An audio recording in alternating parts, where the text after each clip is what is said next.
Hi friends, welcome to my channel. இன்றைக்கி பார்த்தீங்கன்னா old cloth reuse ideas தான் பார்க்க போகிறோம். அதுக்கு என்கிட்ட இருந்த பழைய ஒரு ஓல்டு கிளாத் எடுத்திருக்கேன். இனி பார்த்தீங்கன்னா ஒரு கிளாத் கேரி பேக்கும் எடுத்திருக்கேன். அந்த கிளாத் கேரி பேக்கை வச்சு அதோட சைஸ்லையே இந்த பீஸை கட் பண்ணி எடுத்துக்க போகிறேன். இந்த கேரி பேக்கோட சைஸ் பார்த்திங்கன்னா நீளம் 13 இன்ச்சஸும் அகலம் 12 இன்ச்சஸும் இருக்குது.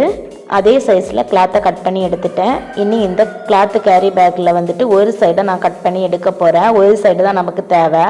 அதை கத்திரிக்கோல் வச்சு நீட்டாக கட் பண்ணி எடுத்துக்கிறேன். இனி பார்த்திங்கன்னா இந்த கட் பண்ணி எடுத்த இந்த பீஸையும் கிளாத் கேரி பேக்கில் கட் பண்ணி எடுத்தோம் இல்லைங்களா, அதையுமே சேர்த்து நம்ம ஸ்டிச் பண்ணி எடுக்க போகிறோம். என்கிட்ட மிஷின் எதுவுமே இல்லை, அதனால் நான் ஃபுல்லாகவே கைநூல் போட்டு தான் எடுக்க போகிறேன். மிஷின் இருக்குது அப்படின்னா மிஷின்லேயே தைச்சி எடுத்துக்கோங்க, ஈஸியாக வேலை முடிஞ்சிடும்.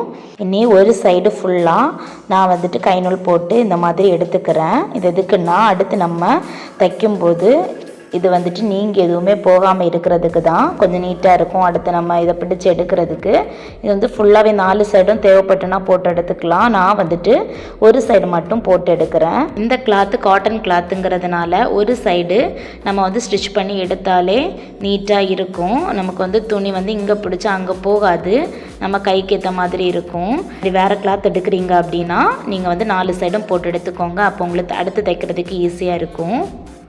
அதுக்கப்புறமா இனிமேல் 2 மடக்காக மடக்கி ஃபுல்லாகவே 4 சைடும் ஸ்டிச் பண்ணி எடுக்க போகிறோம். அப்படின்னா இது நூல் பிரிஞ்ச மாதிரி எதுவுமே வெளியே தெரியாது. 4 சைடுமே ஸ்டிச் பண்ணி எடுத்தாச்சு. ஃபுல்லாகவே கைநூல் போட்டு தான் எடுத்திருக்கேன். உங்ககிட்ட மிஷின் இருக்குன்னா மிஷின்லேயே தைச்சி எடுத்துக்கோங்க. கைநூல் போடும்போது 2 தையல் கண்டிப்பாக போட்டுக்கோங்க, அப்போ தான் பிரிஞ்சு எதுவுமே வராது, நீட்டாக இருக்கும். இனி பார்த்திங்கன்னா இந்த மாதிரி 2ஆக மடித்து போட்டிருக்கேன். இனி மேலே 2 இன்ச்சஸும் கீழே 2 இன்ச்சஸும் மெஷர்மெண்ட் பண்ணிவிட்டு பாக்ஸ் மாதிரி வரைஞ்சி எடுத்துக்கிறேன். இதே மாதிரி ஆப்போசிட் சைட்லேயுமே வரைஞ்சி எடுத்துக்கிறேன். இனி இதை கட் பண்ணி எடுத்துட்டா போதும்.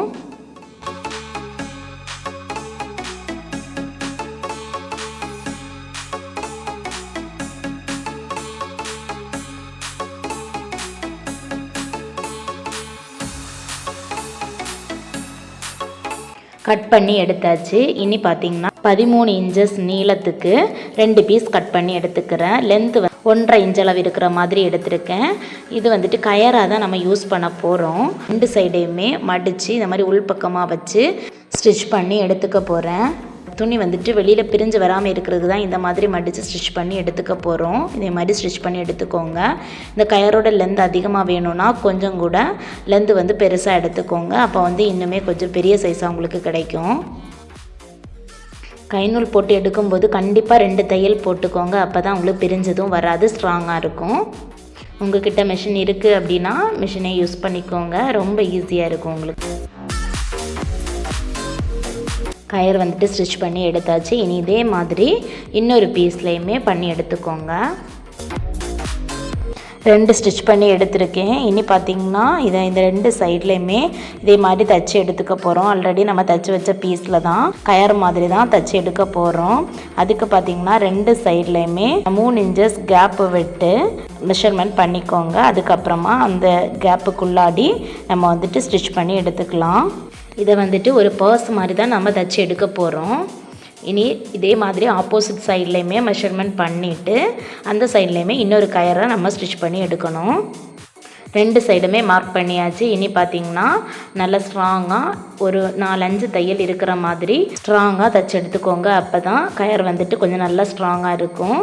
இப்போ மிஷின் தையல் போடுறீங்கனாலுமே ஒரு 3-4 ஸ்டிச்சு கொடுத்துக்கோங்க, அப்போ தான் நல்லா ஸ்ட்ராங்காக இருக்கும்.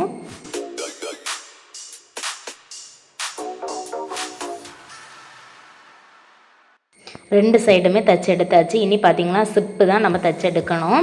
அதுக்கு பார்த்திங்கன்னா நான் என்கிட்ட பழைய நைட்டியில் உள்ள சிப்பு தான் எடுத்திருக்கேன். உங்ககிட்டையும் அது மாதிரி வேஸ்ட் எதனா மெட்டீரியலில் இதே மாதிரி சிப்பு இருக்குன்னா அதை எடுத்துக்கோங்க. எடுத்துகிட்டு ஒரு சைடில் இதே மாதிரி தைச்சி எடுத்துக்கோங்க. உள் பக்கமாக தான் தைச்சி எடுக்கணும். உங்களுக்கு பார்த்திங்கன்னா நல்லாவே புரியும். இதே மாதிரி உள்பக்கமாக வச்சுட்டு அந்த போட்டுற அந்த சிப்பு மட்டும் வெளியில் தெரிகிற மாதிரி ஸ்டிச் பண்ணி எடுத்துக்கோங்க. ஒரு சைடு ஃபுல்லாக ஸ்டிச் பண்ணி எடுத்ததுக்கப்புறமா ஆப்போசிட் சைட்லையும் அந்த பேலன்ஸ் இருக்கிற இன்னொரு பீஸ் இருக்குது பார்த்தீங்களா, தெரியுது பார்த்தீங்களா, அந்த பீஸை அடுத்த சைடில் ஸ்டிச் பண்ணி எடுத்துக்கணும். அப்புறம் 2 சைடுமே ஸ்டிச் பண்ணி எடுத்துட்டேன். பார்த்திங்கன்னா நீட்டாக இருக்குது. இனி வந்துட்டு இதை திருப்பி எடுத்துக்கலாம். திருப்பினதுக்கு அப்புறமா 2 சைடையுமே ஸ்டிச் பண்ணி எடுத்துக்க போகிறோம். சிப்பு வந்துட்டு எனக்கு குட்டி சிப்பாக இருக்கிறதுனால அந்த சிப்போட சைஸுக்கு ஏற்ற மாதிரி ஸ்டிச் பண்ணி எடுத்துக்கிறேன். உங்களுக்கு கொஞ்சம் பெரிய சிப்பு இருந்துச்சுன்னா, கிளாத்து ஃபுல்லாக கவர் ஆகிற மாதிரி இருந்துச்சுன்னா நீங்கள் வந்து எண்டில் ஸ்டிச் பண்ணி எடுத்தால் போதும். எனக்கு கொஞ்சம் இந்த கிளாத்து கவர் ஆகாததுனால அந்த சிப்போட பக்கத்துலேருந்து ஸ்டார்ட் பண்ணிவிட்டு வளைச்சி அந்த எண்டுக்கு கொண்டு போய் விடுறேன். உங்களுக்கு பார்த்தீங்கன்னா கரெக்டாக புரியும். சிப்பு வந்துட்டு பெருசாக உங்களுக்கு இந்த கிளாத்து ஃபுல்லாக கவர் ஆகிற மாதிரி இருந்துச்சுன்னா நீங்கள் வந்து சைடு எண்டில் மட்டும் தைச்சி எடுத்துட்டால் போதும். இதே மாதிரி அடுத்த சைடும் தைச்சி எடுக்கணும். தைச்சி எடுக்கும்போது 2 ஸ்டிச்சு போட்டுக்கோங்க, அப்போ கொஞ்சம் ஸ்ட்ராங்காக இருக்கும்.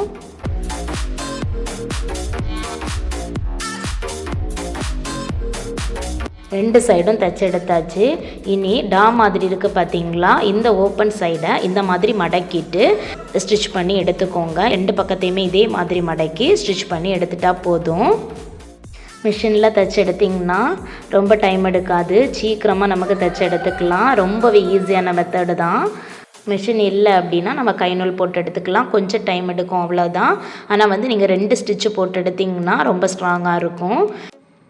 வேஸ்ட்டாக தூக்கி போடுற கிளாத்தில் இந்த மாதிரி யூஸ்ஃபுல்லாக எதனா பொருள் பண்ணிட்டோம்னா அது நமக்குமே ரொம்ப யூஸ்ஃபுல்லாக இருக்கும், காசுமே ரொம்பவே மிச்சப்படுத்தலாம். கண்டிப்பாக உங்கள் வீட்டில் நீங்களும் இதை ட்ரை பண்ணி பாருங்கள். உங்ககிட்ட வேறு எதனா நெட்டு கிளாத்து இல்லை இதை விட சூப்பரான கிளாத்து இல்லை வேறு எதனா மெட்டீரியல் இருக்குன்னா கூட இதில் வந்து எக்ஸ்ட்ரா ஃபிட்டிங்ஸ் அந்த மாதிரி கொடுத்திங்கன்னா இன்னுமே சூப்பராக இருக்கும் பார்க்குறதுக்கு.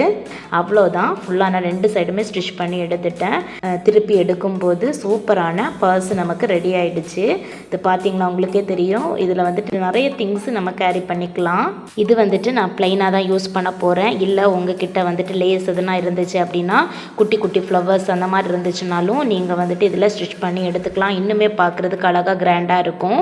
நீ இந்த கயரில் பார்த்தீங்கன்னா குட்டி குட்டி பீட்ஸு இல்லை அப்படின்னா முத்துக்கள் அந்த மாதிரி எதனா இருந்துச்சுன்னா இதுக்குள்ளாடி போட்டு விட்டிங்கன்னா இன்னுமே பார்க்குறதுக்கு நல்லாயிருக்கும். உங்ககிட்ட இருக்கிற மெட்டீரியலை வச்சு நீங்கள் வந்து டெக்கரேட் பண்ணணுன்னா பண்ணி எடுத்துக்கலாம், இல்லை ப்ளைனாக கூட நீங்கள் யூஸ் பண்ணிக்கலாம். இதில் வந்து நான் ஃபுல்லாகவே நெயில் பாலிஷ் தான் வச்சுருக்கேன். ஒரு 50 நெயில் பாலிஷ் மேலே நம்ம இதில் வந்து கேரி பண்ணிக்கலாம். பார்க்குறதுக்கு நீட்டாகவும் ஸ்ட்ராங்காகவும் இருக்குது. நான் நிறைய போட்டு ஹேங் பண்ணி விடுறேன், ஸ்ட்ராங்காக இருக்குது. நீங்களும் உங்கள் வீட்டில் கண்டிப்பாக இதை ட்ரை பண்ணி பாருங்கள். ரொம்பவே ஈஸியான மெத்தடு தான். இந்த வீடியோ உங்களுக்கு பிடிச்சிருந்துன்னா லைக் அண்ட் கமெண்ட் பண்ணுங்கள். மறக்காமல் சப்ஸ்கிரைப் பண்ணிக்கோங்க. யூஸ்ஃபுல்லாக இருந்துச்சுன்னா உங்கள் ஃப்ரெண்ட்ஸ் அண்ட் ஃபேமிலிக்கு ஷேர் பண்ணுங்கள். தொடர்ந்து சப்போர்ட் பண்ணுங்கள். தேங்க்ஸ் ஃபார் வாட்சிங்.